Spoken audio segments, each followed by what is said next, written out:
ஒரு குட்டி கதை கேட்கலாமா? உத்தானபாதன் அப்படின்னு ஒரு ராஜா, அவருடைய மகன் ரோமபாதன்.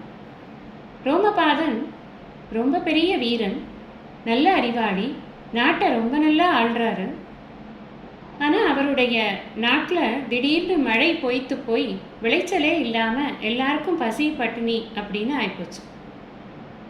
மழை வரணும் அப்படிங்கிறதுக்காக நிறைய பூஜைகள் பண்ணுறார், நிறைய தானங்கள் பண்ணுறார்.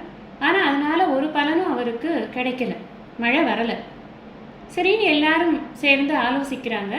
அப்போ ஒரு உத்தமமான தவம் இருக்கக்கூடிய ஒருவருடைய பாதங்கள் இந்த பூமியில் பட்டால் நிச்சயமாக மழை வரும் அப்படின்னு எல்லாரும் சொல்கிறாங்க. அப்படி ஒருவர் எங்கே இருக்கார் அப்படின்னு ஆலோசனை பண்ணி கலைக்கோட்டு முனிவர் அப்படின்னு சொல்லக்கூடிய ரிஷ்யசிருங்கர் என்ற முனிவரை இங்கே அழைத்து வரணும் அப்படின்னு எல்லாரும் முடிவு பண்ணுறாங்க.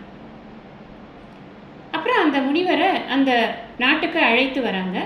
அவர் காலடி பட்ட உடனே அந்த ஊரில் நல்ல மழை பெய்யுறது. அதுக்கப்புறம் தொடர்ந்து மழை நிறைய கொட்டுறது. அதனால் அந்த ஊரே ரொம்ப செழிப்பாகி பசி பஞ்சம் பட்டினி எல்லாம் போய் ரொம்ப செழிப்பான ஒரு நாடாக அது மாறிடுது. நமக்கு ஒரு விஷயம் புரியணும் இதிலிருந்து. ஒரு நாட்டை கெடுக்கிறது, சாப்பாடு இல்லாமல் பசியாலும் பட்டினியாலும் அந்த நாடு வாடுறது அப்படின்னு சொன்னால் அதற்கு காரணம் மழை இல்லாமல் போகிறது தான். அதே சமயத்தில் ஒரு நாடு செழிப்பாக இருக்குது, அதில் நிறைய தானியங்கள்லாம் விளைஞ்சு எல்லாரும் சந்தோஷமாக இருக்காங்க, நல்லா சாப்பிட்றாங்க, நல்லா உடுத்துறாங்க அப்படின்னா அதுக்கு காரணமும் நல்ல மழை பெய்யறது தான்.